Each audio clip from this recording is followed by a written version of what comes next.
आज के एपिसोड में हम देखते हैं कि अभीरा बहुत तनाव में होती है। वह खुद से कहती है कि अब उसे मूव ऑन करना है और इस टेंशन में वह नूडल्स खा रही होती है। तभी उसे अरमान का ख्याल आता है। रात के 12 बज चुके हैं, लेकिन अरमान अभी तक घर नहीं आया। वह फोन उठाकर उसे कॉल करने ही वाली होती है, लेकिन फिर खुद को रोक लेती है। सोचती है अब उसका अरमान से क्या रिश्ता है और वह उसकी इतनी फिक्र क्यों कर रही है। वह खुद को समझाती है कि जितना दूर रहे उतना बेहतर है, लेकिन दिल मानता नहीं। उसका मन बार बार यही सोचता है कि अरमान आखिर गया कहाँ है। इधर दूसरी ओर अरमान घर के बाहर बारिश में खड़ा होता है, आंखों में आंसू लिए। वह मन ही मन बोलता है कि वह आज भी अभीरा से सच नहीं कह पा रहा है। उसने एक झूठ का सहारा लिया ताकि अगर वही झूठ अभीरा को आगे बढ़ने में मदद करे तो उसे कोई शिकायत नहीं। वह कहता है कि उसने अपने सीने से दिल निकाल कर दे दिया है और उस दिल में सिर्फ अभीरा ही थी। उसकी ख्वाहिश थी एक छोटी सी फैमिली हो जिसमें सिर्फ वह और अभीरा हो, लेकिन अब सब खत्म हो गया है क्योंकि किस्मत ने उन्हें जुदा कर दिया। तभी हम देखते हैं कि दूर खड़ी अभीरा छुपकर उसे देख रही होती है।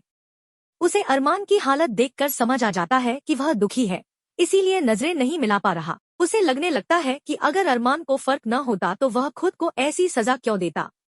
लेकिन जैसे ही अरमान को लगता है कोई उसे देख रहा है, वह पीछे मुड़ता है और तभी अभीरा छुप जाती है। अरमान सोचता है कि यही उसकी सजा है, प्यार न मिलना और अभीरा से दूर रहना। उधर हीरा ज्योति रो रही होती है और सोचती है कि क्या वह अंश से सगाई करके सही कर रही है या जल्दबाजी कर रही है। फिर हम देखते हैं कि अरमान उस जगह पहुंचता है जहां अभीरा ने अपना मंगलसूत्र फेंका था। वह उसे उठाकर सीने से लगा लेता है और याद करता है कि यही वही मंगलसूत्र है जो उसने शादी में अभीरा को पहनाया था। उसे लगता है कि अगर अभीरा ने इसे तोड़ दिया तो अब वह सच में दूर जा चुकी है। वह उसी जगह खड़ा होता है जहां पहले अक्सर अभीरा आकर रोती थी।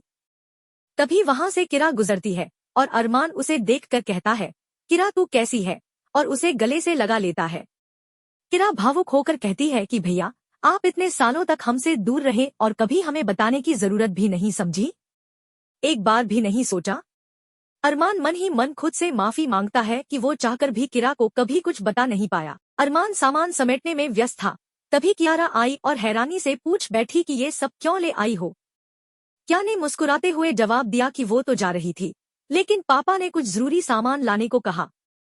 उसे पता था कि अरमान यहाँ रुकेगा, इसलिए उसके लिए कुछ जरूरत का सामान ले आई। फिर थोड़ी रुककर बोली कि वो जानती है अरमान यहाँ इसलिए आया है क्योंकि वो अभीरा की शादी से परेशान है। लेकिन क्या ने खुलकर कहा कि अच्छा ही है कि अभीरा शादी कर रही है। अंशुमन एक बढ़िया इंसान है और वो उसे खुश रखेगा। उसने अपना अनुभव भी बांटा। चारू दीदी शादी करके विदेश में बस गईं। अयान घर से दूर हो गया और उसकी खुद की कहानी भी कुछ अलग नहीं रही। उसकी बातें अरमान को छू जाती हैं और वो अपनी भावनाएं एक लेटर में लिखने लगता है, जिसमें वो स्वीकार करता है कि वो अभीरा को सच्चाई नहीं बता पाया क्योंकि परिवार की मजबूरियां बीच में आ गईं। तभी दरवाजा खुलता है और मायरा, गीतांजलि और दद्दू अंदर आते हैं। मायरा दौड़कर अरमान से लिपट जाती है, शिकायत करती है कि उसने उसे लेने में देर क्यों की। अरमान सफाई देता है कि काम में फंसा था। मायरा उसके घर के छोटे से आकार पर भी तंज करती है, लेकिन अरमान प्यार से समझाता है। इसी बीच गीतांजलि अरमान से पूछती है कि क्या उसने अभीरा को सच्चाई बता दी है, लेकिन अरमान इनकार करता है। गीतांजलि उसका हाथ पकड़कर उसे धन्यवाद देती है। फिर मायरा उससे वादा लेती है कि वो उदयपुर की शादी में जाने दे। अरमान थोड़ा गुस्से में मना करता है, लेकिन फिर हार मानकर ड्रेस दिलाने का वादा करता है। दूसरी ओर कावेरी तैयारियों में लगी होती है, लेकिन विद्या और अभीरा दोनों ही गुमसुम होती है। कावेरी के ताने पर भी विद्या चुप नहीं रहती और साफ कह देती है कि आज शाम के लिए वो कुछ नहीं सिलने वाली। यह पूरा सीन एक भावनात्मक टकराव और रिश्तों की उलझनों को दर्शाता है। विद्या गुस्से में कहती है कि अब उसे ना कुछ दिखाई देगा और ना ही कुछ सुनाई देगा। इस पर कावेरी तंज कसती है कि उसे शायद उसकी खुशियां रास नहीं आ रही। विद्या बिना झिझक जवाब देती है कि बिल्कुल भी नहीं। कावेरी तुरंत पलटवार करते हुए याद दिलाती है कि विद्या ने भी अपनी आंख सही होने के बाद झूठ बोला था कि उसकी आंखें अब भी खराब हैं। इस पर विद्या सिर्फ इतना कहती है, जो समझना है समझ लीजिए। तभी तानिया शगुन लेकर वहां आती है और पूरे उत्साह से विद्या को आमंत्रित करती है, लेकिन विद्या उसे नजरअंदाज कर वहां से मुंह फेर कर चली जाती है। तानिया यह देखकर समझ जाती है कि विद्या इस रिश्ते से खुश नहीं है। कावेरी स्थिति को संभालते हुए कहती है कि विद्या की आंख अभी ठीक हुई है, थोड़ा वक्त लगेगा सब समझने में। तानिया अपनी खुशी जाहिर करते हुए कहती है कि वह बहुत खुश है कि उसकी भाभी बनने जा रही हैं और उसका भाई दुनिया का सबसे अच्छा और लॉयल पति बनेगा। वह बताती है कि अरमान हमेशा अभीरा की ही बातें करता रहता है और यही उसकी सच्ची पसंद है। वह शगुन देकर कहती है कि यह बात अभीरा भाभी को भी कह दीजिएगा, वह फिर लेने आ जाएगी। इसके बाद अभीरा वहां से अपनी माँ से बात करने निकल जाती है। दूसरी ओर विद्या को अरमान का मैसेज आता है जिसमें लिखा होता है कि वह अब गेस्ट हाउस में रह रहा है और घर नहीं लौटेगा। तभी हीरा ज्योति आती है और विद्या से कहती है कि तानिया के साथ जो हुआ वह ठीक नहीं था और अब उन्हें सच्चाई मान लेनी चाहिए कि अंशुमन और अभीरा की सगाई हो रही है। विद्या दो टूक कहती है कि उसे कुछ नहीं मानना, जिसे मानना है वो माने। अभीरा माँ से विनती करती है कि क्या वह अपनी बेटी को इस रिश्ते का आशीर्वाद नहीं देंगी, लेकिन विद्या साफ कहती है कि जब बेटी गलत कर रही हो तो आशीर्वाद देने का कोई मतलब नहीं। अभीरा समझाने की कोशिश करती है कि यह सब उसने अरमान की कहने पर किया है, पर विद्या भावनात्मक रूप से कहती है कि अभीरा अरमान और खुद दोनों के साथ गलत कर रही है और अंशुमन के साथ भी। विद्या आगे कहती है कि वह आज भी जानती है कि अरमान अभीरा से प्यार करता है और अभीरा भी उससे, उनका रिश्ता जन्मों का है, उनके बीच कोई तीसरा आ ही नहीं सकता। यह सुनकर अभीरा को घबराहट होने लगती है और वह वहां से चली जाती है। वहीं दूसरी ओर अरमान गेस्ट हाउस में बैठा सोच रहा होता है कि वह सब कुछ कैसे सुलझाएगा। तभी उसके ऑफिस से बॉस का कॉल आता है, जो गुस्से में उससे कहता है कि बिना छुट्टी लिए चले जाने का अंजाम भुगतना पड़ेगा और अब उसकी जगह किसी और को हायर किया जाएगा। अरमान यह सुनकर टूट जाता है और उसके ऊपर निजी और पेशेवर दोनों ही मोर्चों पर संकट मंडराने लगता है। अरमान की जिंदगी एक और मुसीबत से गुजर रही होती है।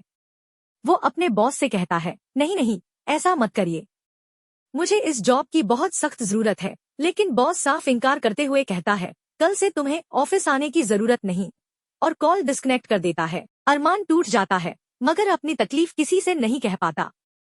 इसी बीच मायरा आ जाती है और मासूमियत से बोलती है, पापा जल्दी से खाना दो ना, बहुत भूख लगी है। अरमान खुद टूट रहा होता है लेकिन अपने दर्द को छिपाते हुए फौरन उसे खाना देने लगता है। फिर मायरा अपनी जरूरतें बताती है, नए जूते चाहिए, नई क्लास की यूनिफॉर्म छोटी हो गई है, शादी में जाने के लिए नए कपड़े भी चाहिए। अरमान मुस्कुराकर कहता है, हाँ हाँ मेरे बिल्ली के बच्चे, सब दिला दूंगा, तुम इतनी सवाल क्यों पूछती हो। तभी गीतांजलि आती है और कहती है, अरमान मैंने कैब का पेमेंट किया लेकिन थोड़ा बाकी रह गया है, 2000 का था, 900 कर दिया, बाकी कुछ आप ट्रांसफर कर दोगे क्या। अरमान हिचकिचाते हुए फिर भी कहता है, हाँ मैं कर दूंगा। मायरा हंसते हुए बोलती है, अब तो गीतू पापा के पैसे, मतलब आपके पैसे। दूसरी तरफ अभीरा झाड़ू पोछा कर रही होती है, लेकिन जैसे ही उसे अरमान की शर्ट दिखती है वो उसे सीने से लगा लेती है। उसे अरमान की वो बातें याद आ जाती हैं जब उसने उसे दूर रहने को कहा था। वो खुद से कहती है, अभीरा तू पागल है, बार बार उस इंसान से प्यार कर बैठती है जो तुझे बार बार धोखा देता है। इधर अरमान अपने चाचा सा से मिलता है। चाचा सा उसे कहते हैं, अभी सब लोग सगाई में बिजी रहेंगे, क्रिश भी नहीं रहेंगे, अच्छा मौका है, जो करना है कर सकोगे। अरमान थोड़ा रुक जाता है। चाचा सा उसके मन की बात पढ़ लेते हैं, तू खुश नहीं है ना इस शादी से। अरमान टालता है, ऐसा कुछ नहीं है, लेकिन चाचा सा कह देते हैं, झूठ, वो भी मुझसे। उधर अभीरा सोचती है कि उसे अंशुमान से कुछ समय मांग लेना चाहिए, लेकिन तभी वो देखती है कि अंशुमान कितनी शिद्दत से अपनी सगाई की तैयारी कर रहा है। वह कावेरी को अपने कपड़े दिखाता है और कहता है, बताइए ना कौन सा पहनूं। कावेरी मुस्कुरा कर कहती है, कुछ भी पहनोगे अच्छे लगोगे। अंशुमान फिर कहता है, मुझे बस अभीरा को कोई तकलीफ नहीं देनी है। अभीरा ये देखकर सोच में पड़ जाती है, क्या मुझे अंशुमन को फिर से तकलीफ देनी चाहिए। सीन कट होता है सगाई का हॉल, जहां अरमान चुपचाप पहुंच जाता है। अंशुमान अभीरा का हाथ पकड़ने के लिए आगे बढ़ता है, लेकिन अभीरा का ध्यान कहीं और है, अरमान पर। रिंग सेरेमनी में वो अंशुमान को रिंग नहीं पहनाती, क्योंकि उसका दिल अभी भी अरमान के लिए धड़कता है। अब सवाल ये है, क्या अभीरा अरमान को देखकर अपने फैसले बदल देगी? क्या अरमान कुछ बोलेगा? क्या सगाई पूरी होगी? जानने के लिए देखते रहिए यह रिश्ता क्या कहलाता है। लाइक करें, शेयर करें और सब्सक्राइब करना ना भूलें।